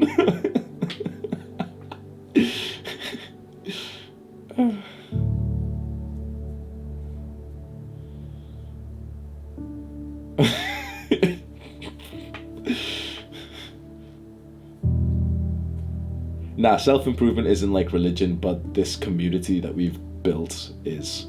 It wasn't exactly my intention, but eventually it just became, when I realized I don't just want to have like a normal YouTube channel. I wanted to create like a community of guys. Not even like, community's still too fucking basic. Like, I wanted to make like a cult, like a whole like brotherhood, a gang of guys who are doing this shit together.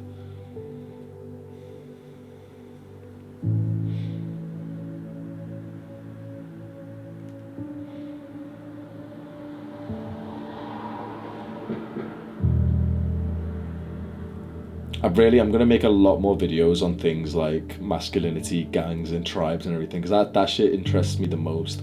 I did like a little poll on Discord asking you guys which type of video you wanted to see the most, and I was so surprised and so happy that the one about masculinity actually got the most, like joining like a gang, a brotherhood, how to stop being a loser, how to be a better man and stuff. That actually got the most votes. I actually got so excited. I was like, fuck, like my boys actually want the exact same thing as me. Like that's the thing that I'm so excited for, is to learn to become like more of a strong man. But even then, it's like out of all the options that I gave in that poll, the lowest rated one was about dating. But it's so like, I know you motherfuckers are just lying, because if I make a video about dating, like about a girl or something, they'll get the most views, they'll get the most watches, comments and everything. It's like, that's what people really want. But you just kind of give like socially desirable answers, and you're like, oh yeah, like no, Hamza, I really care about like masculinity or health or something. But like, people just want fucking pussy, bro.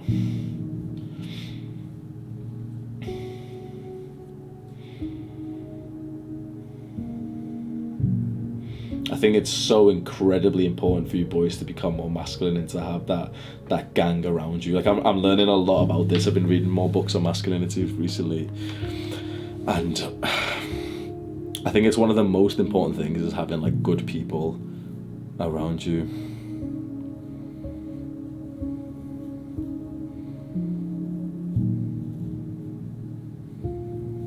I really wish I had more people in real life, you know. Like I've got you boys. I think obviously I will start to meet them, because I've started to get like the status and clout and shit. So, you know, it gives you more power to like meet more people and everything. But most of my like contacts are just online. People who I don't really see that often and everything. I think I'll officially feel like I have like a gang of brothers in person when I move to like London or something. I think it's kind of hard when like I live at home with parents in like kind of a small city and everything. When I eventually move to like the central of UK in London, I feel like I really, really want like a group of guys in person who we meet like constantly and everything. Does that make sense? Like, I live in Warrington right now.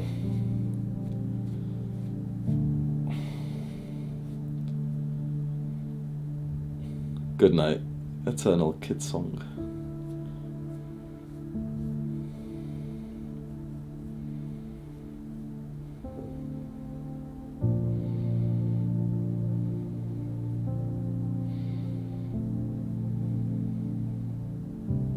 I feel it's like I've only ever had like a gang of degenerates before, but even then, it just felt so incredibly valuable to even have that. But that's exactly what I want. Like, I want like such a close connection, like close friendship with that. We're like, I'm literally getting like a 2-bedroom place in London because I want like someone to like live with me. I want someone to like come stay around for like a week or something, and we go like train or whatever. Like,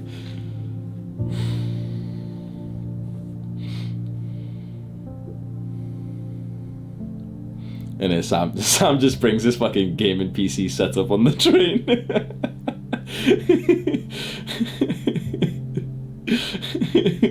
Just plugging it into the fucking train USB port.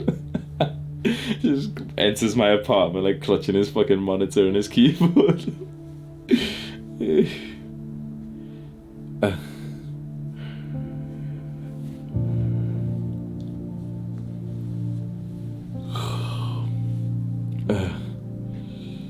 Yeah, real estate is the goal this year, boys. That's the big one for this year in terms of investing. Still beyond crypto as well, but like I said this a couple of times in this stream, I really want to get like a property with my dad, have him manage it and everything. That's it's such a, like I keep mentioning it because to me that's, I'll read you out my journal as well. Like it's such a beautiful experience that, fuck. Let me just read you out my journal and we'll just. Oh, my hamstrings are so tight, holy shit. I did RDLs for the first time, Romanian deadlifts, I did them for the first time in a while. I've literally, I swear to God, I've not had tight hamstrings this much. My boys. Okay. Let me read you this, it's about my father.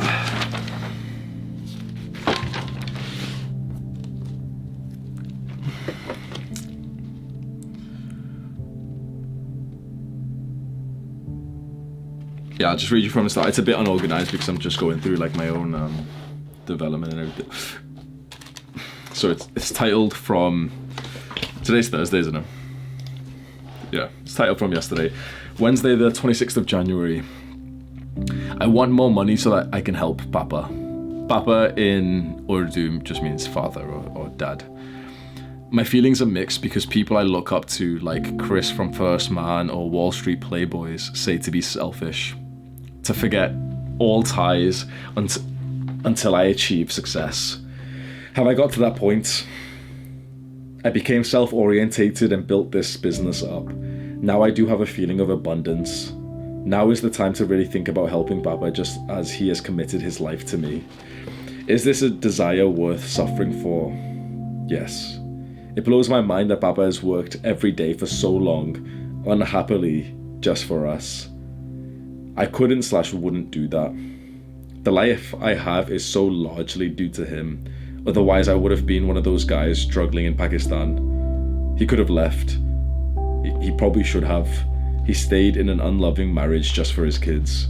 I didn't go into the detail here, but he's worked undesirable job after undesirable job. Like, it's the classic story of the Asian guy who like brings his family from Pakistan to the UK. And in Pakistan, like, he had a fucking good life and everything. He was traveling the world. He was wealthy. He worked in a power plant and he had like hundreds of people working underneath him. So he was like the manager there. We come to the UK and instantly, you know how like currency exchanges. So where we literally had like a mansion in Pakistan. We ended up living in like a racist place in like the UK, just poverty, not poverty, but like, do you know what I mean? Like, not a nice place. He worked in a plant in the UK, like a solar sonar or something like this. And that was, I think it was like a okay job for a while. But then after that, I think he lost that job. He used to start working 2 jobs. He was working in like Royal Mail warehouses, like the type of place that I went on to work for like my first few part-time jobs. He was working there. He owned a corner shop. And now he drives like a taxi. So that's a big part, is that he's worked jobs that he like literally hasn't liked. And of course I've been blinded, and as a child, that there was one time when I was finally like an adult and he was driving me back to move back home after I was living in Manchester. So it was quite like an iconic journey back home, like a 30-minute ride back home, where we spoke like adults for the first time ever. And I asked him if he liked his job and he said no. And it just kind of hit me like I was, sometimes you kind of forget that your parents actually are human beings who have feelings. And it kind of hit me like, but he wakes up at 4 a.m. He wakes up at 4, he goes to work, he comes home at like 8, and then he does it again tomorrow and the day after and the day after and the day after. That's just, it's been so normal for me to never question it. But at that point, after I had already worked a couple of full-time jobs, it just hit me like, that's fucking, he's committed his entire life just so we can afford like this house to live here, like this good life and everything. It's mad. And there's more I've got here, so I can't thank him enough. He was right. The worst parts of him came because of his father and his father before him. Our generational trauma runs deep, but Baba and I are the ones to stop it. He got me the education needed to become aware of this, and that's such a beautiful purpose. To raise children in the best way that I can, to stop my generational trauma, to set up the ideal life to raise healthy children. That was like a list of like potential like purposes. What is the enlightened self-interest way in helping Baba? He wants to invest in property and be the manager. That's good income, and it's a social status upgrade from being a taxi driver. The goal is to retire him so that he can do what he chooses. 2 properties in his name would significantly change his life.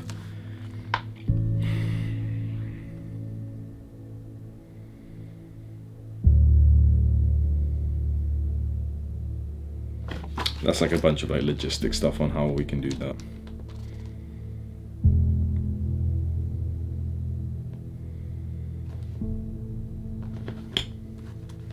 Yeah, so now it just goes into like logistics of thinking about property and everything. But what do you guys think about that? To me, that's such like I was reading, like, writing this yesterday, and I was thinking about all of it, and it felt so incredibly masculine to think about helping my father, to think, like, I'm reading a book on masculinity and about, like, the way of the gang, and it's this idea that, you know, the gang has each other's back, and there's honor, there's respect and everything, and this goal of, you know, growing this business as the plan is this year, and then to use that money to essentially upgrade his, like, job, his lifestyle, so that he can become, like, a real estate investor instead of just a taxi driver.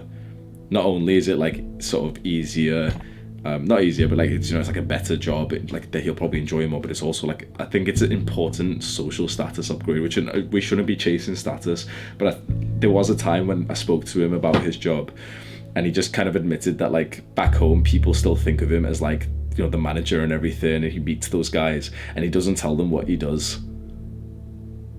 And that was really sad, man, because I was like, fuck, like, he how the fuck do you take that, like, hit to your self-esteem, where he was saying now, like, the guys that he used to, like, be the boss of, like, he used to be the manager of, they own their own plants, like, their own power plants, and he was above them.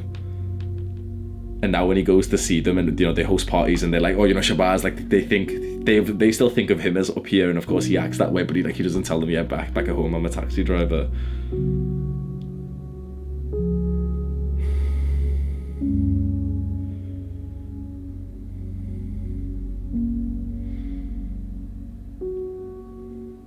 I feel like I have the power to, like, completely, like, change anyone's life.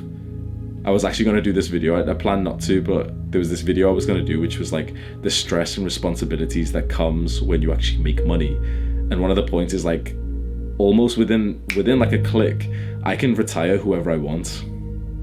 I can change pretty much anyone's life. To change someone's life, they really need, like, £2,000 a month. That's probably true, isn't it? Probably 99% of the world, if you gave them £2,000 to £3,000 a month, like, that's completely and utterly life-changing for them. Not only is that kind of semi-retiring them, like, giving them, like, a sense of semi-financial freedom, but it gives them, like, the leeway and the mental space to then go ahead and hopefully start up something that makes them their own money. So that's exactly what I've been doing. Like, a lot of people ask me, like, you know, why I don't move out or anything. You know, I've saved so much money, bro. Like, I haven't saved that much. I'm paid for everything here, bro. Like, it's not my house. I wouldn't say, like, that's kind of disrespectful, but it's like, I send my father £2,000 a month. The mortgage is £750, so it's pretty much every single bill is, like, it's just taken care of now, so that he doesn't have to work, like, ridiculous hours.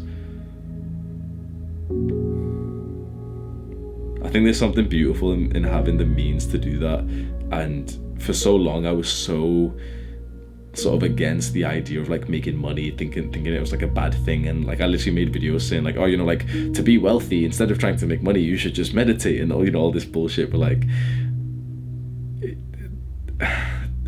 it's very easy for us young people who have no responsibilities and no real expenses to say that this type of stuff and to not really value money much. But when someone has taken the responsibility to work, like, and essentially live almost like a mule, just living to work, working to live, just for your family, just for you, you don't necessarily, like, you don't actually have to, like, pay them. You know, I could live my life right now, no problem. I don't have to pay him back, but it's like, and it's not even like a sense of guilt or anything. It's almost like a sense of excitement. Like, you had me, you got me, so I got you.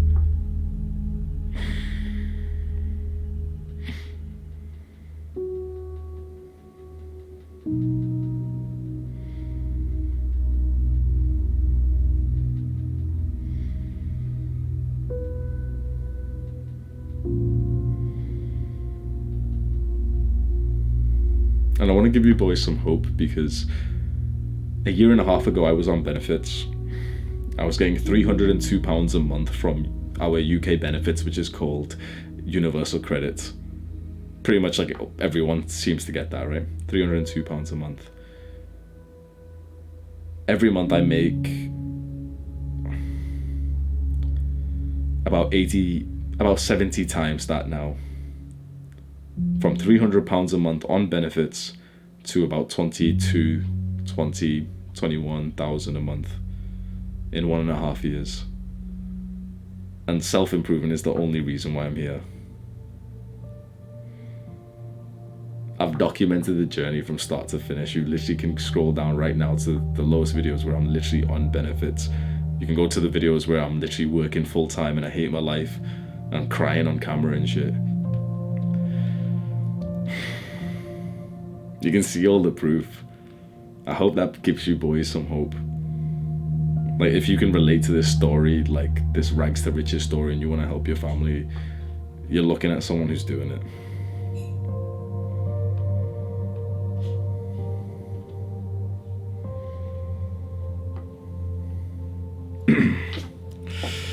We'll leave it there, boys. Have a good night, everyone.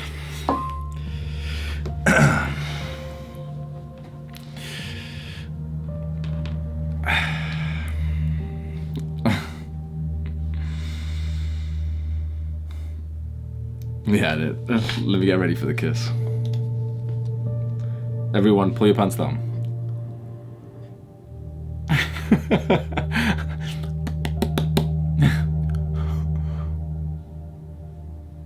Nah, I'm not gonna stream regularly, to be honest. It is fun doing this shit, but like, I'm sticking on my same mindset as before. I'm just gonna do like a spontaneous one when I feel like just chatting to you boys. Okay, so if you're under whatever the age of consent is in your country, if you're under that age, get ready to kiss me. Everyone else just fucking log off. Alright, everyone count down from 3. Somebody give me a countdown. 3, 2, 1. Mwah. My teeth are kind of nice, aren't they? Mashallah. Good night, boys.